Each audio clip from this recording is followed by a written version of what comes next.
જો આપેલા સદીશો એ અને બી વચ્ચેનું પરિણામી સદીશનું માન અને દિશા શોધો. તેમના વચ્ચેનો ખૂણો કેટલો છે? થીટાના પદમાં મેળવો. તો પરિણામી સદીશનું માન અને આપણે દિશા શોધવાની છે તથા થીટાના પદમાં એના મૂલ્યો શોધવાના છે. બરાબર. તો આની આ થિયરી મેં થિયરી સ્વરૂપે તો આગળ સમજાવી દીધું, પણ જો આવું એક્ઝામ્પલ હોય તો એના વિશે આપણે ચર્ચા કરી લઈએ. તો થીટાના પદમાં મેળવવાનું છે તો અહીંયા આપણે એક સદીશ લઈએ. ધારો કે આ સદીશ એ બી છે, ધારો કે આ સદીશ એ છે, આ સદીશ એ, આ સદીશ બી. સદીશ એ અને બી એનો પરિણામી સદીશ દોરવા માટે અહીંયા આપણે સબાચક પૂર્ણ કરીએ. સબાચક જો આ રીતે પૂર્ણ કરવામાં આવે તો આ પૂંછમાંથી પસાર થતો સદીશ તમે આ રીતે દોરી શકો.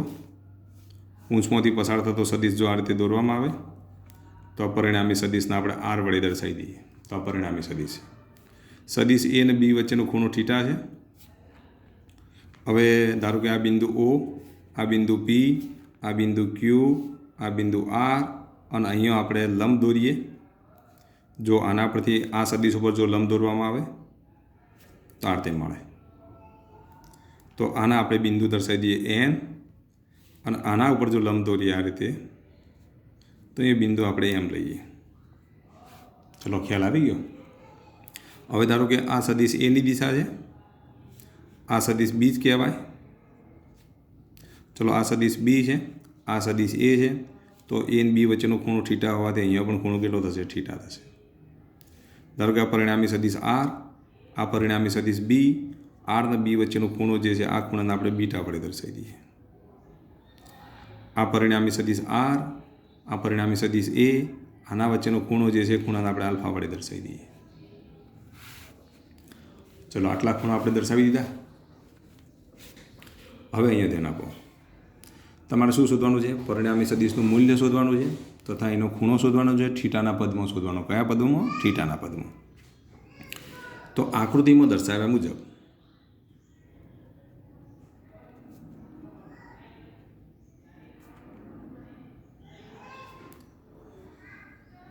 ઓ એન ક્યુ એન લંબ શું આવશે? O R. સદીશ ઓ આર પર આપણે લંબ દોરી દીધો. ત્યાર પછી બીજું કોના પર લંબ દોરીએ છીએ? તો આર એમ લંબ શું લખીશું? ઓ ક્યુ. ઓ ક્યુ પર લંબ દોરી દીધો આ રીતે. ચલો ખ્યાલ આવી ગયો સુધી. ત્યાર પછી ઓપીનું મૂલ્ય કેટલું? તો ઓપી. ઓપી એટલે આનું મૂલ્ય કેટલું? તો બી. એટલું મૂલ્ય કોનું થશે? બોલો. બીનું મૂલ્ય આર ક્યુ. આર ક્યુ બરાબર પણ બી. બરાબર. આર ક્યુનું મૂલ્ય કેટલું થશે? બી. ચલો ઓ આરનું મૂલ્ય કેટલું? તો ઓ આરનું મૂલ્ય કેટલું? તો એ જેટલું છે. ઓ આરનું મૂલ્ય એ જેટલું. માપ ખૂણો જો આકૃતિમાં દર્શાવ્યા પ્રમાણે માપ ખૂણો જો આર ઓ પી બરાબર થીટા. માપ ખૂણો આર ઓ ક્યુ બરાબર કેટલા? તો આર ઓ ક્યુ બરાબર આલ્ફા. માપ ખૂણો આર ક્યુ એમ, તો માપ ખૂણો આર ક્યુ એમ બરાબર કેટલા? તો બીટા. અને માપ ખૂણો એન આર ક્યુ બરાબર પણ કેટલા? થીટા. આટલી માહિતી પક્ષમાં આપી દીધી છે. ચલો ખ્યાલ આવી ગયો. ચલો આટલી માહિતી આપી દીધી છે ને.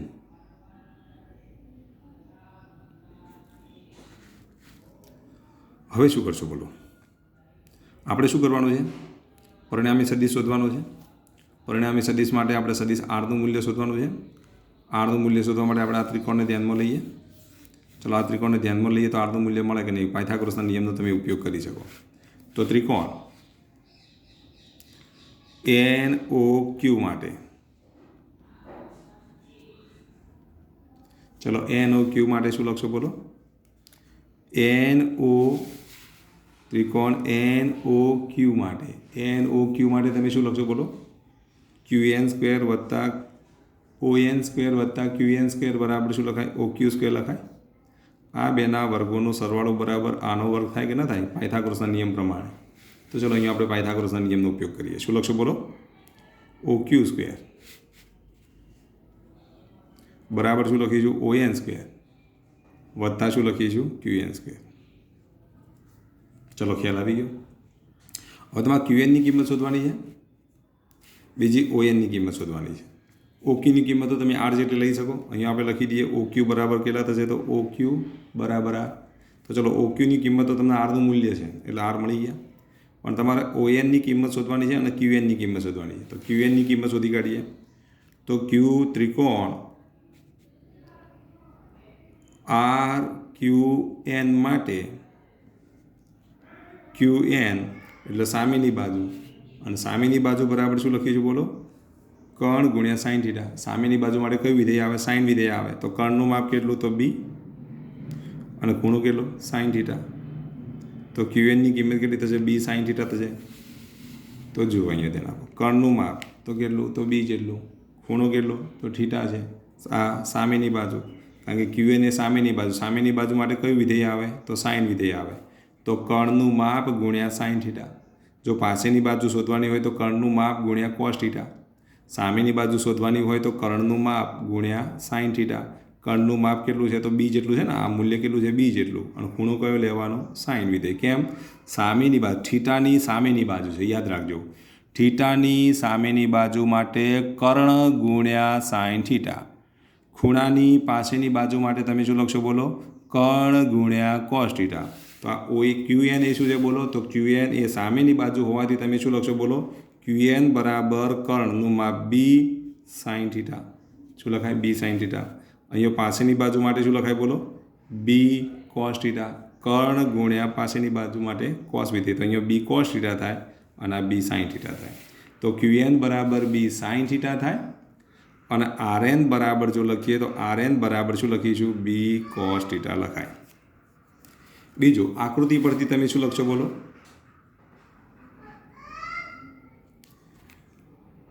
ઓ એન, ઓથી એન સુધીનું અંતર, ઓથી એન સુધીનું અંતર એટલે ઓથી આર સુધીનું અંતર વત્તા આરથી એન સુધીનું અંતર, આ બેનો સરવાળો થાય કે નહીં. તો ઓથી એન સુધીનું અંતર એટલે શું લખાય બોલો, ઓથી આર વત્તા આરથી એન. ચલો ઓથી આર એટલે એ, અને આરથી એન એટલે શું લખીશું, બી કોસ થીટા. ચલો ખબર પડી. તો ધેરફોર ઓક્યુ સ્ક્વેર બરાબર શું લખીશું, ઓએન સ્ક્વેર વત્તા ક્યુએન સ્ક્વેર. હવે કિંમત મૂકજો, ઓક્યુની જગ્યાએ હું લખી દઉં. ઓક્યુની જગ્યાએ શું લખશો તમે, આર. તો ઓક્યુની જગ્યાએ આપણે આર લખી દઈએ એટલે આર સ્ક્વેર. ઓએનની જગ્યાએ શું લખીશું બોલો, તો ઓએનની કિંમત કેટલી છે જુઓ, તો ઓએન બરાબર ઓક્યુ વત્તા આરએન એટલે કે એ વત્તા બી કોસ થીટા છે. ઓએનની કિંમત એ વત્તા બી કોસ થીટા. તો અહીંયા આપણે ઓએનની જગ્યાએ લખી દઈએ એ વત્તા બી કોસ થીટા. એનો શું થશે, વર્ગ વત્તા ક્યુએન. ક્યુએનની કિંમત કેટલી છે જુઓ, તો ક્યુએનની કિંમત બી સાઇન થીટા છે. તો અહીંયા આપણે શું લખીશું, બી સાઇન થીટાનો વર્ગ.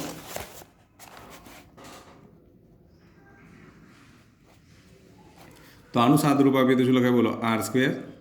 આનો વર્ગ કરો તો શું લખાય બોલો, એ સ્ક્વેર વત્તા 2ab કોસ થીટા વત્તા બી સ્ક્વેર કોસ સ્ક્વેર થીટા. જો પ્રથમ પદનો વર્ગ વત્તા 2 ગુણ્યા પ્રથમ પદ ગુણ્યા અંતિમ પદ વત્તા અંતિમ પદનો વર્ગ વત્તા શું લખીશું, B square sine square theta. હવે આના બરાબર જો લખીએ તો R square is equal to A square વત્તા 2ab કોસ થીટા. આ બંનેમાંથી બી સ્ક્વેર કોમન કાઢો. બી સ્ક્વેર કોમન કાઢો તો શું લખાય, કોસ સ્ક્વેર થીટા વત્તા sign square theta. Cos square theta વત્તા સાઇન સ્ક્વેર થીટા બરાબર 1 થાય. તો આના બરાબર શું લખીશું, આર સ્ક્વેર બરાબર એ સ્ક્વેર વત્તા 2ab કોસ થીટા વત્તા બી સ્ક્વેર. આ આર સ્ક્વેરની કિંમત મળી, એના આર તે લખો તો ચાલે, એ સ્ક્વેર વત્તા બી સ્ક્વેર વત્તા 2ab કોસ થીટા. તો પરિણામી સદિશનું મૂલ્ય આર બરાબર વર્ગમૂળમાં એ સ્ક્વેર વત્તા બી સ્ક્વેર વત્તા 2ab કોસ થીટા થાય. આ પરિણામી સદિશનું મૂલ્ય મળે. આનું આ સૂત્ર મેં બીજી રીતે સાબિત કરીને તમને અગાઉના વિડીયો મોકલી દીધું, બરાબર ને. જો તમને આ યાદ ના રહે ને તો એ રીતે લખો તો પણ ચાલે, બરાબર. તો એ રીતે લખશો તો પણ ચાલશે, અને આ રીતે લખવું હોય તો આ રીતે લખજો, બરાબર. ડોટ ગુણાકારવાળી રીત છે ને, એ આના કરતો બહુ જ સરળ છે. એ રીતથી તમે આ સૂત્ર મેળવી શકો. પણ અહીંયા બુકમાં વડે જટિલ રીતથી ગણેલું છે, તો આપણે એ રીતે બુક પ્રમાણે થોડું ગણી લઈએ, બરાબર. પણ એક્ઝામમાં તમને જો યાદ ના આવે તો એ સરળ રીતે પણ તમે એ દાખલો ગણી શકો છો, બરાબર. તો એ રીતે ગણશો તો કંઈ વાંધો આપશે નહીં. તો આરની કિંમત આપણને મળી ગઈ. હવે ચલો આરની કિંમત મળી ને. હવે અહીંયા ધ્યાન આપો.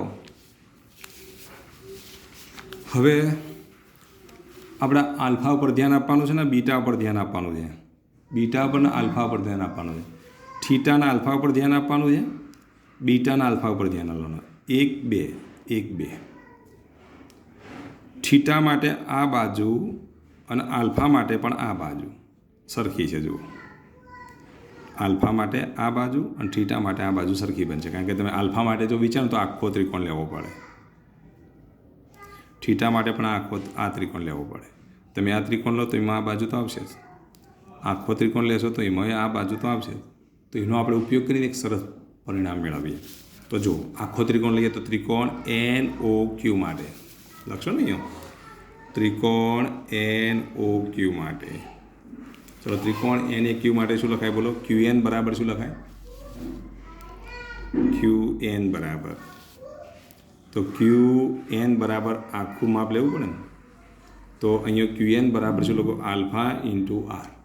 કારણ કે આખા ત્રિકોણ માટે આ શું બનશે? ખૂણો. અને આ શું બને? કર્ણ. તો તમને ખબર સામેની બાજુ બરાબર શું લખાય બોલો? આખા ત્રિકોણ માટે જો કર્ણ બરાબર શું લખાય? સામેની બાજુ બરાબર શું લખાય? કર્ણ ગુણ્યા સાઇન આલ્ફા. કર્ણનું માપ કેટલું? R into sine alpha. તો QN બરાબર શું લખીશું? R sine alpha. ત્રિકોણ NOQ માટે આખા ત્રિકોણની વાત કરું છું. આખા ત્રિકોણની અંદર સામેની બાજુ બરાબર શું લખાય? કર્ણ ગુણ્યા સાઇન આલ્ફા. સામેની બાજુ એટલે સાઇન વિધેય તો આવે, તો કર્ણ ગુણ્યા સાઇન આલ્ફા. અહીંયા તમે કર્ણ R સાઇન આલ્ફા લખી શકો. શું લખો? QN બરાબર શું લખાય? R સાઇન આલ્ફા લખાય. તો R સાઇન આલ્ફા લખી દીધું. પણ ત્રિકોણ કયો લઈશું હવે? RNQ માટે. RNQ માટે શું લખશો બોલો? RNQ માટે લખીએ તો QN બરાબર શું લખાય બોલો? B સાઇન થીટા લખાય કે ન લખાય? B sine theta. આ એક UN છે ને આ એક UN છે, તો આ બંનેને હું સરખાવી દઉં. માટે અહીંયા આપણે લખી દઈએ R સાઇન આલ્ફા બરાબર શું લખીશું? B sine theta. માટે આપણે આવું લખી શકીએ R અપોન સાઇન થીટા બરાબર શું લખીશું? આ થીટાના બાજુ સાઇન થીટાના બાજુ લઈ જઈએ તો R અપોન સાઇન થીટા. તો સાઇન આલ્ફાના બદલાવો તો શું લખાય? B upon sine alpha. અને આપણે પરિણામ નંબર 1 આપી દઈએ. તો R અપોન સાઇન થીટા બરાબર શું લખીશું? B અપોન સાઇન આલ્ફા લખાય.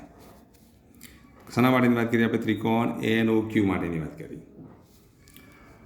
હવે આપણે ત્રિકોણ લઈએ. હવે આ બે ત્રિકોણ લઉં છું, જોજો. આ ત્રિકોણ લઈએ કે પછી આ ત્રિકોણ લઈએ? આ બાજુ બંને એમ સરખી આવે. જેમ આ બાજુ આ બંને ત્રિકોણો સરખી આવતી હતી ને, એમ હવે આ એક ત્રિકોણ અને આ બીજો ત્રિકોણ, આ બંને ત્રિકોણોમાં આ બાજુ સરખી આવે. બરાબર? તો હવે આપણે ત્રિકોણ જો લઈએ, ત્રિકોણ ROM માટે. ત્રિકોણ ROM માટે તો આલ્ફા બરાબર શું લખીશું? આની આ સામેની બાજુ કહેવાય, સામેની બાજુ, આની આ સામેની બાજુ કહેવાય. સામેની બાજુ અને આ કર્ણ થશે. આ ત્રિકોણ કાટકોણ ત્રિકોણ અહીંયા બને, કાટખૂણો અહીંયા બને, તો આ કર્ણ બને કે ના બને? તો અહીંયા જુઓ ROM માટે શું લખીશું બોલો? સાઇન RM બરાબર, RM બરાબર શું લખાય? એટલે કે આલ્ફાની સામેની બાજુ બરાબર શું લખાય? કર્ણ ગુણ્યા સાઇન આલ્ફા. તો ત્રિકોણ ROM માટે જો લખીએ તો RM બરાબર શું લખીશું? કર્ણ ગુણ્યા સાઇન આલ્ફા. કર્ણનું માપ કેટલું? તો A ઇન્ટુ સાઇન આલ્ફા. ચલો બરાબર. હવે એ રીતે ત્રિકોણ બીજો લઈએ. કયો ત્રિકોણ લઈશું હવે બોલો? હવે આ ત્રિકોણ માટે વિચારો તમે. કયો?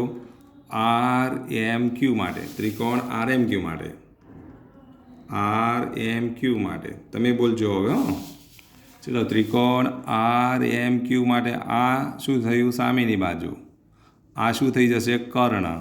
આ શું બનશે? પાસેની બાજુ. કારણ કે અહીંયા કાટખૂણો છે ને, એટલે આ કર્ણ બની જશે.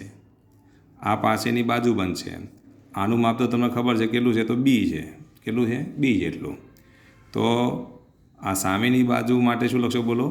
કર્ણ ગુણ્યા સાઇન બીટા. કારણ કે ખૂણો બીટા લીધો છે આપણે. કેટલો લીધો છે? બીટા ખૂણો લીધો છે. તો અહીંયા શું લખશો બોલો? RM બરાબર જો લખીએ તો કર્ણનું માપ કેટલું બી ઇન્ટુ સાઇન બીટા. આ બંનેને સરખાઈ દઈએ. આ RM ના આ RM છે, બંને RM સરખાઈ દઈએ તો અહીંયા શું લખીશું એ સાઇન આલ્ફા બરાબર બી સાઇન બીટા. તો આપણે એક કામ કરીએ, સાઇન બીટાને આપણે આગળ લઈ જઈએ તો શું લખાય બોલો, એ અપોન સાઇન બીટા બરાબર બી અપોન શું લખીશું સાઇન આલ્ફા. આના આપણે સમીકરણ નંબર 2 આપી દઈએ તો જુઓ અહીંયા પણ બી અપોન સાઇન આલ્ફા છે, અહીંયા પણ બી અપોન સાઇન આલ્ફા છે. તો પરિણામ 1 ને 2 ને સરખાવી શકાય કે નહીં? તો પરિણામ 1 ને 2 ને સરખાવતા 1 અને 2 ને સરખાવતા ચલો પરિણામ 1 ને 2 ને સરખાવીએ તો શું લખાય બોલો, આર અપોન સાઇન થીટા બરાબર બી અપોન સાઇન આલ્ફા બરાબર એ અપોન સાઇન બીટા. આ રીતે તમે સરખાવી શકો. ચલો ખ્યાલ આવી ગયો. હવે આ બેને સરખાવો તો એના પરથી તમને સાઇન આલ્ફાની કિંમત મળે કે ના મળે? તો ચલો સાઇન આલ્ફાની કિંમત શોધવી હોય તો આ બેને સરખાઈ દઈએ તો આપણે સાઇન આલ્ફાની કિંમત મળશે. તો જો સાઇન આલ્ફા તો કે બી અપોન સાઇન આલ્ફા બરાબર આર અપોન સાઇન થીટા. તો પછી સાઇન આલ્ફા એને કરતાં બનાવો તો શું લખાય બોલો, આને આ બાજુ લઈ જાવ તો અંશમાં જશે, તો આ બાજુ જશે તો અંશમાં જશે, આ બાજુ છે તો ક્યાં જશે, છેદમાં જશે. તો B upon R into sine theta લખાય કે નહીં? આ રીતે તમે સાઇન આલ્ફાની કિંમત શોધી શકો. જે આરની કિંમત શોધવી તો કઈ રીતે શોધાય? તો આરની કિંમત શોધવા માટે તો આ સૂત્ર આપણે લખ્યું ને, એ સૂત્રની કિંમત અહીંથી તમને મળે કે નહીં? જે આરની કિંમત કેટલી? તો વર્ગમૂળમાં એ સ્ક્વેર વત્તા બી સ્ક્વેર વત્તા 2ab કોસ થીટા થાય. આ આરની કિંમત મળી. તો સાઇન આલ્ફા બરાબર B upon R into sine theta લખી શકાય. ચલો ખ્યાલ આવી ગયો. આ આપણને સાઇન આલ્ફાની કિંમત મળી. ધારો કે આના પરથી તમે ટેન આલ્ફાની કિંમત શોધવી હોય તો શોધાય, સામેની બાજુ ભાગ્યા પાસેની બાજુ. તો ટેન આલ્ફાની કિંમત શોધવી હોય તો કેવી રીતે શોધાય બોલો? સામેની બાજુ ભાગ્યા પાસેની બાજુ લેવાય. તો જો અહીંયા ધ્યાન આપો, ટેન આલ્ફા બરાબર શું લખીશું? સામેની બાજુ. સામેની બાજુ એટલે QN, પાસેની બાજુ એટલે શું લખાય? ON. તો QN ભાગ્યા ON થાય. તો અહીંયા આપણે શું લખીશું? QN ભાગ્યા ON. QNની કિંમત કેટલી? તો QNની કિંમત આના માટે શું લખાય? આર સાઇન આલ્ફા, QNની કિંમત કેટલી છે જુઓ, અને BNની કિંમત. તો જો QNની કિંમત આપણે લખી દઈએ બી સાઇન થીટા, આ કિંમત મૂકો બી સાઇન થીટા, થીટાના રૂપમાં મેળવવાનું છે ને એટલે બી સાઇન થીટા. અને ON એટલે ONની કિંમત આપણને ખબર છે, ONની કિંમત કેટલી? તો એ વત્તા બી કોસ થીટા. તો ONની કિંમત મૂકી દઈએ એ વત્તા બી કોસ થીટા. તો આ રીતે આપણને ટેન આલ્ફાની કિંમત મળે. આનું આ સૂત્ર મેં આગળ પણ સાબિત કરાવી હતું, બરાબર? તો એ અગાઉના વિડીયોની અંદર જે સાબિત કર્યું હતું એ સરળ રીત હતી. એ સરળ રીતથી તમે ગણો તો પણ ચાલશે, અને આ રીતથી ગણશો તો પણ ચાલશે. તો આ રીતે તમે ટેન આલ્ફા શોધી શકો. હવે આલ્ફા શોધવા હોય તો આલ્ફા બરાબર શું લખીશું? Tan inverse. કારણ કે આપણે ભેટું મારી દઈએ તો ટેન ઇન્વર્સ શું લખાય બોલો? બી સાઇન થીટા અપોન શું લખીશું? એ વત્તા બી કોસ થીટા લખાય. શું લખાય બોલો? બી સાઇન થીટા અપોન એ વત્તા બી કોસ થીટા. આનો ઉપયોગ કરી અને તમે આલ્ફાની કિંમત શોધી શકો. તો આટલું તમને આવડવું જોઈએ.